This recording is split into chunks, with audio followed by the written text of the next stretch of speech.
Park, and our mission is to build a future where no one needs to come out anymore. Together, we can create a world where everyone has the right to love, to succeed, to have a family, and to live a full, happy life.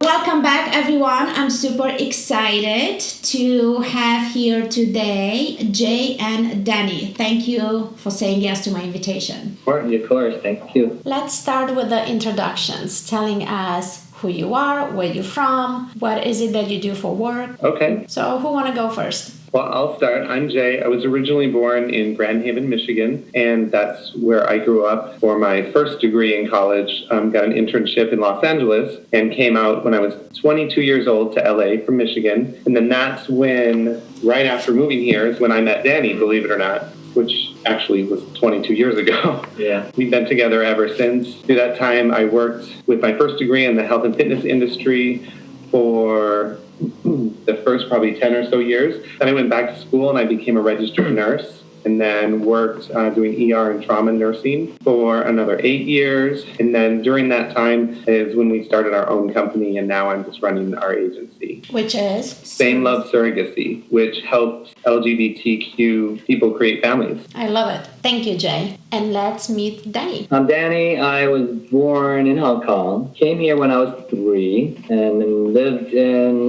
LA, Los Angeles since forever, since I was 3. My career was mainly in IT programming. I grew up in a very conservative, large family, like 5 brothers, 3 sisters, conservative and very traditional kind of Chinese family. And when I met Jay, I wasn't really out yet as well when we first met. And every time I had to go out, I'm always like, I need to go out and visit a friend. I never tell them exactly what where I'm going. Yeah, 22 years ago, and since then we just always been things have really evolved. Yeah, I just it's quite interesting as we're moving along. Yeah, especially when I know that he's the one, and trying to hide that from my family is kind of really hard.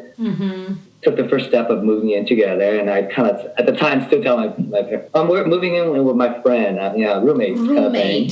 Got it. Yeah, roommates. So then from there, we talked about having kids, especially with me coming from a big family. I see all my brothers and sisters having kids. I always wanted kids too. It's like, oh my gosh, I would love to have kids too. Now, that's not that easy when we have only 2 men, right? So how do you do it? We just decided to put a deadline that, before 40, we have to do this or we're never going to do this. So went ahead and do it. And from there, we have 2 twin boys. After that, through that journey, we kind of ran into a lot of obstacles, especially for the gay couple. It's really hard in the industry.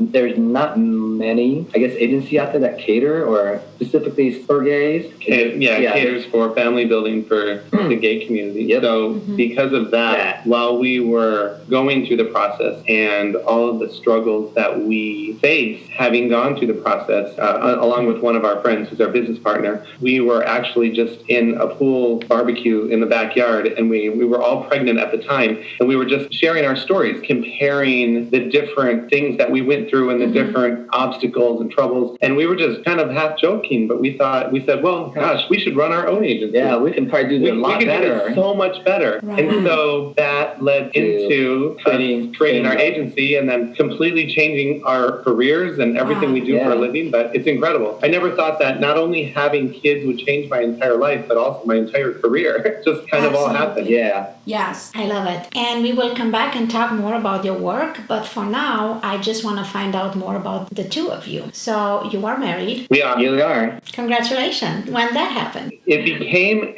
ironically, California, or actually the entire United States, legalized gay marriage when we were pregnant. Surrogate was pregnant. And at the time, I know this is going to sound strange, but we didn't want to just rush right into getting married because all of our legal contracts for the surrogacy were done as 2 separate individual people, not married, as a married couple. So oddly enough, we decided, well, we better wait to get married until after the kids are born. Right. So we did that, and then it was just so crazy the first couple years with newborns and especially having twins that we actually planned our wedding on our 20th year anniversary, which was amazing. And we actually had our wedding at our own house and then had our boys as the ring bearers. It was phenomenal. Oh my God. And not only that, but both of our families were there, and including Danny's parents, who that was quite a story coming out to them and that whole experience, who originally, when we first talked to them, they, because they're so conservative, supportive of us, but they just didn't want everybody or anybody to know. And they've come so far. As a matter of fact,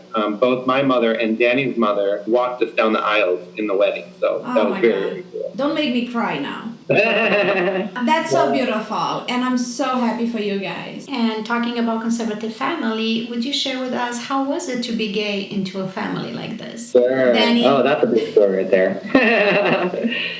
Being with Jay for so long, I mean, even though we don't talk about it, they always see him, and I always invite him over like every Friday for dinner, like a family dinner. So they see us every time together, and over years and years, and 22 years, they suspect, parents are smart, they know. Right. They kind of know, but it's more like they don't want to talk about it, I'd say after the first 10 years, they stopped asking when he was going to get married. So they kind of got an idea. And then, we say, okay, that's fine. If they don't want to talk about it, it's fine, but I can tell they accept it. But when we decide to have a baby, that's a big thing. We have to talk about it. We can't just come home and say, hey, Mom, look, we got a baby. So we kind of had to sit down and basically bring that out. And maybe I'll let Jade, she probably describe better. Which was actually quite an ordeal and a build-up to having that meeting, because there are several different components to it. First of all, Danny's parents are a little bit, and so they're very traditional. They mostly grew up in China and Vietnam, and so they are very, very, very traditional, and they just had never heard of any of these kinds of things. So first of all, they didn't even know the technology of surrogacy existed. They had no clue. And another obstacle we had is his parents speak very, very little English.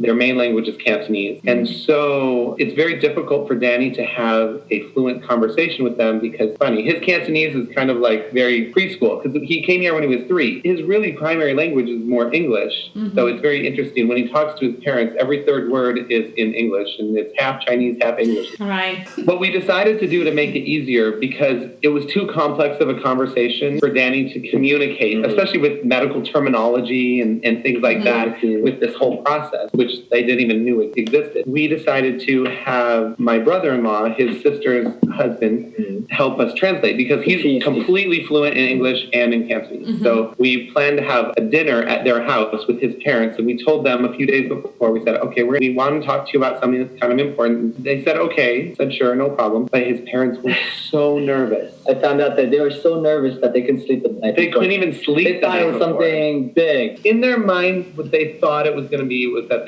we were going to be telling them that we were getting married. And that's what they had prepared themselves mentally for. And like I said, they're supportive of us, but at the same time, they aren't really comfortable with the whole public aspect of that because of their traditional Chinese background. So they, in their minds, that's what they were expecting. And they were also anticipating telling us, well, we'll support you, but we would just rather not go to the wedding. And that's what they were thinking. That's the truth. Well, obviously, that wasn't what our conversation was. We told them that, what we were doing. And we had actually waited to do this until we were already 3 months pregnant.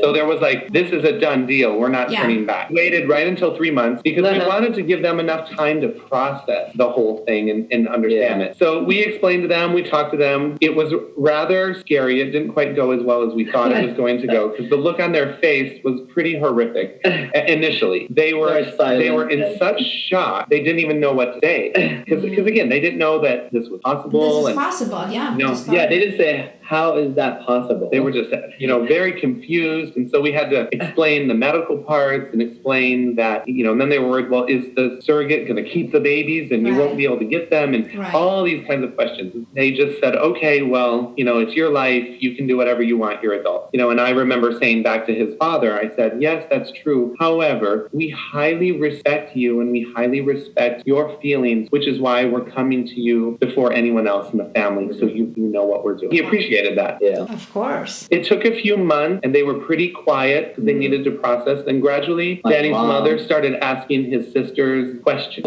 process, and everything. That was a great thing. Right. One of her big things she said to one of his sisters was, why in the world would they want to... The life is so complicated. Being gay is so complicated and hard, and there's so much social scrutiny and all of that. Why in the world would they want to bring a baby or babies into that environment? You know, because it's so hard and what people think and all of their views. You make And your his- life even more complicated with Exactly. the kids now. So, and his sister had an absolutely wonderful answer, which really, I think, changed something. I was so impressed when she told us the story. She said, well, you know, they're very family oriented. Look at us. We're a big family. We have all kinds of family functions and dinners and holidays. We go on trips together, and they always come. We all have their kids. We all have our children. And why can't they have the same thing that we do? And they just want to have a family too, just like all of us. Yep. And so when his mom thought about it, then she really realized, well, yeah, I guess that does make sense. Why can't they? And if that's what makes us happy, then that's what we should do. That was a turning point. Yes. Then they started communicating more. Then they started asking us questions about how's the pregnancy, how are things going. And then when the babies finally came, you know, they actually, the day after they were born, they came to the hospital. And, you know, they held the babies, and it was amazing. And ever since then, once the baby came, everything was just out and they didn't care. Everything just vanished. So powerful, because they don't have to be understanding what gay is and how it's even possible two men to get pregnant. It's so much unknown about that. But holding the baby, this is something they naturally know. They know how to be grandma and grandpa. Yes, exactly. And it was pretty amazing. And also, what Danny and I did is we actually had one egg donor, and we both had embryos that were fertilized. So one of our twins I'm the biological father of, and one of the other twins, Danny, is the biological father of. Wow, that's super cool. You know, believe it or not, they're actually half brothers that were carried together as twins in the same pregnancy, which is amazing. But both of our families are really, really incredible because, you know, they just accept both of them as their grandchildren, and it's just been fantastic. I absolutely love it. It's such a powerful story of how one's belief could change by holding a baby, pure love. Yeah, it was amazing. So they went from, you know, in their minds, you know, we're not even going to attend your wedding, to his mother being in the wedding. Yeah, my mom actually being there, my whole family, my families are there. My mom walked me down. It's just, everything just changed after that. It's amazing. So beautiful. So, and it's actually been so great because now our relationship with his family is just really, really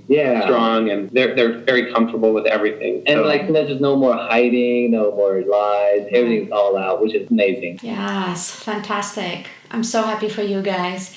And I'm curious to hear from you, Danny, for the young men out there growing up a traditional family like yours. What would you advise them? I really think that in the end, it's your life. So I really feel that the more you hide, the more you're suppressing your own happiness. So to me, I knew my life would be with Jay, and I know that that's going to be my end result, right? It's always going to be him. So why do I have to keep that, you know? Even though I love my parents, I can't just split myself in two and not totally love Jay kind of thing, and having this whole lie and everything. I just feel that everything just have to come out. I mean, at the point when I made the decision that it just needs to all come out, I know that even if they like it or not, I already accepted myself and I want to live this way. I just don't want to lie anymore. So I already made my commitment that if they don't accept me, then fine, that's their problem. And I should just follow what I enjoy and like, and I want to live happy. So that's how I thought and how I approached it. So being honest with yourself first. Correct. Say it out loud. This is who I am. I would think it's more because of financial. Because when I was younger, I was still living with my parents, so I was afraid of like being kicked out and have nowhere to go, that kind of thing. That is a big decision thing too. I mean, you stay at home, can't be on the street. So I kind of held on, and then when I met Jay and I started working, I feel like, you know what, I can do this on my own, even if they reject me. So because that's so stability I created, then I just basically basically made my decision from there. I appreciate that you speak to the importance of having a financial independence from your parents in a moment that you come out. And you want to make sure that you have a backup plan, that you have somewhere to go to. Correct. Yes. Thank you for sharing that. We do not want to ignore the fact that there is a lot of preteens and teens kicked out of their homes because they're gay with nowhere to go and no money. It just breaks my heart. Sorry, I just got a little bit emotional here. Give me just 1 second. No problem, no problem. Yeah, that is very tough, that aspect of it. And that is a big, scary part, especially for younger people to come out and they're afraid that they're potentially going to be just kicked out and thrown to the curb. And, that it's very common, especially here in Los Angeles. It's unfortunately a terrible consequence that happens more often than I think people realize. And this is exactly why I created this podcast, to bring awareness about what's happening in reality and also to collect all your wonderful and inspiring stories to let the youth know that there are different ways of handling a situation and they are not alone. So that being said, let's hear about your story, Jay. So my situation is a lot different than Danny's because my mother's actually a lesbian, so that made it a lot easier. Wonderful. I know, so that's a little unusual. So when I think I was 15 or 16 years old, right around there, and my parents had just recently gotten divorced. I remember my mom taking me for a walk, and all in the same conversation, she came out to me and told me that she was gay, and then asked me if I was. And so, of course, I told her I was, but it was kind of quite sort of an epic conversation because it was like, wow. I kind of suspected that she was because just of a few little things that I had seen after we moved out of my dad's house. And so it wasn't really shocking. It surprised me a little more that she asked me. But so then that's kind of how that made things much easier for me. Now, my dad, on the other hand, he at the time was highly, highly against anything that was gay because in his mind, it ruined his life. It ruined his marriage. And so, he lost his wife. And so he was very super anti-gay. And I came out to him when I was in college. And he knew, I think, but he just didn't want to, in his mind, have it confirmed. But, it took him many, many years. And he just really struggled with it immensely. And he didn't want to have anything to do with it. And I had met Danny, shortly after coming out to him. And 5 years, 6 years, 5, 6, 7 years. He didn't want to meet him. He even said to me one time, and just the way he said it was so terrible. He said, I don't want to meet your sex partner. And I'm like, that's what he called it. And I was like, okay. It's not really what it is. It's not just a sex partner. So as the years went by and my grandmother, his mother, she unfortunately passed away of cancer. And right prior to her death, she told, and she was very open and she had met Danny and she was fine with it. And she actually said to my dad, like literally right before she died, she said, you need to make things right with your son. You need to really look at this situation. Things aren't going to change and you really need to make things right. So I think that really set a chord with him. So, and he really thought about it. So the next time I was coming home, because I usually would come home at least once or twice a year for holidays and things like that. And before, I'd always have to leave Danny at my mom's house and like just go visit and say hi, which I didn't like doing. And I was getting to the point where I, like right prior to that, basically told him that, this is never going to change. He's a part of my life and we're together and we're either going to come together or I'm not going to come at all and I'm not going to be part of your life. And so this all kind of came to a head around the same time. So he called me right before, I think before the Christmas we were coming home, I remember, because it was winter time. He said, I would like to meet Danny. Could we meet for lunch, when you're home? And I was so shocked because I was, that was like a total 360 turnaround. I was actually afraid too. What about you, Danny? Were you nervous? Yes. I was like, is he going to hit me or something or what? He was very, very nervous. I was very nervous. So I agreed. I said, okay. And I'm like, wow, I was just so surprised. I didn't really know what to think. But he initiated it. So I was like, okay, well, that's just for him to even do that was pretty enormous. Yes. So we went and we had lunch and it was fine. Everything was normal. and cordial, and it actually went really well. And then it's funny, after we had lunch, Dad called me and he said, I have to be honest with you. I really wanted to hate Danny. I just wanted him to be this terrible person that I had built up in my mind. And he goes, I have to be honest with you. I can't. He's such a great guy. He is so nice. That really changed. Yeah, everything. I love it. Such a powerful sharing. I never heard a story like this before. Sure. So we have a lesbian mother coming out to her teenager, and then the teenagers coming out in the same conversation. So it's a double experience. And then we have the husband and the dad that is getting double hits in his mind, right? Yeah. And then we have Danny's family, traditional and conservative, and yet we are here. Two amazing men having twins, 4 years old, and running a business to help others to create a family. This is so freaking inspiring. And it's just everything has changed because even with my father, now he's such a completely different person. And, he absolutely adores our boys. And he just recently retired in the last year. And so it's actually been really incredibly helpful because with our business, we do travel a lot. Like we were just at where we met you at the conference in Taipei. And, we've been going to conferences all around the world. And so sometimes we have to travel and it's not easy to take twin toddlers with you on business trips. And so, my dad has volunteered to come out and watch the boys. So we fly him out and he stays here sometimes weeks at a time, just babysitting the boys. And he just absolutely loves it.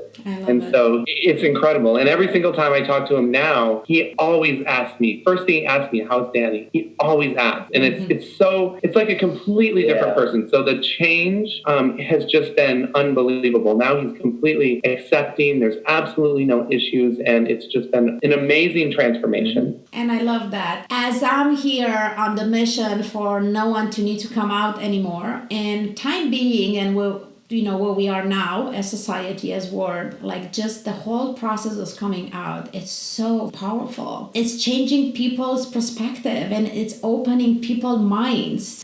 Exactly. Powerful. Thank you so much both for your sharing. And you mentioned about traveling, so you remind me about, we said that we'll go back and talk about your agency. So do you mind share with us, where are you located, what do you do, and how do you help other people creating their families? Sure. So we're located, our offices are in West Hollywood, California, but we're basically a virtual agency. We're worldwide. So the easiest thing is to find us on our website, which is www.famelovesurrogacy.com. And so it's just the same name as our company. So that has all about us and our backgrounds, our stories, and we're 100% gay-owned and operated agency. We're a full-service, not only having surrogacy, we also have egg donors as well. So we can pretty much manage the entire process from the very, very beginning of somebody just not having one clue where to even start, to being with them to the very end in the hospital when they're holding their baby. So it's an incredible journey. As you mentioned earlier, it's very complicated, it's very difficult, and it can be expensive. But what we did when we started the agency, we really wanted to create an agency that catered towards the intended parent, not only an intended parent,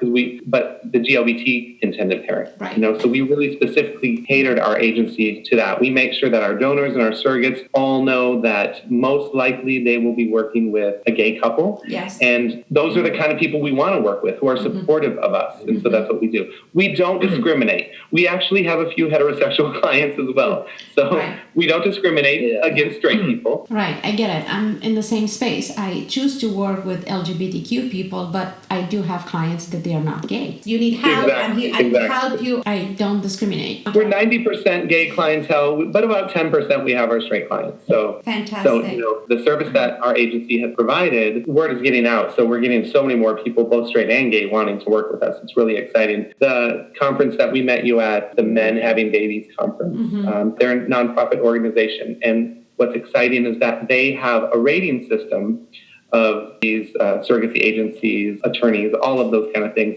And so once somebody's gone through the whole entire process, they can give a rating on a survey of how their experience was. How was their customer service? How much did things cost? How long did it take? They ask all these different kind of questions. And so we're very, very, very proud to be, out of about 35, 40 agencies, we are tied for first place in their rankings. Wow, And good for you that's guys. pretty incredible. Our agency is going into its 5th year, and it's pretty incredible that we've been able to do such a good job that it's really paying off and it's really showing. And so it's exciting because we're really able to help so many gay people have and create their families. I love that. And we're also part of the Men Having Babies GPAP program.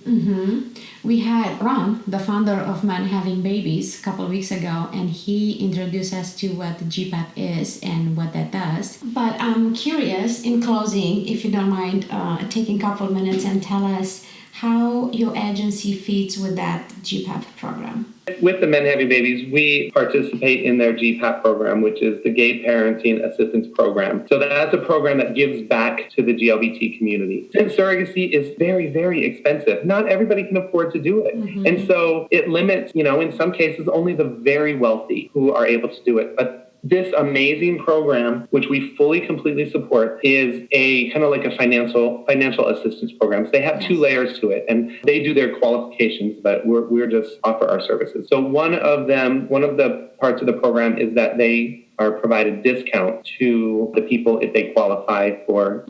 And so we do that. We give away, we pledge to do 4 a year, but I talked to my business partner. He said we're going to do as many as they give us just because we don't care. So we give a 15% discount across the board for our agency fees overall if they qualify for that program. And then we also do their main program, which is all pro bono. So they actually pay 100% of everything. So the intended parent basically pays 0. So we actually provide our services 100% for free and give a surrogate for free, still manage the process, still do everything that we would normally do. But it's our way of kind of giving back, helping. Thank you. Thank you so much for the work that you do and for people you help. And thank you both for taking the time to be here with us today. I really appreciate it. No, we're glad we could do it. We love this thing. It's Thank great. you. Thank you for tuning in to Redefine Family, a Spark Transformation podcast. Feel free to share your story, knowing that your story could change someone's life. We invite you to spread the love by sharing our message with others. And leave your comments at spark@redefinefamily.com. Until next time, remember that you are the spark in your life. Just shine bright.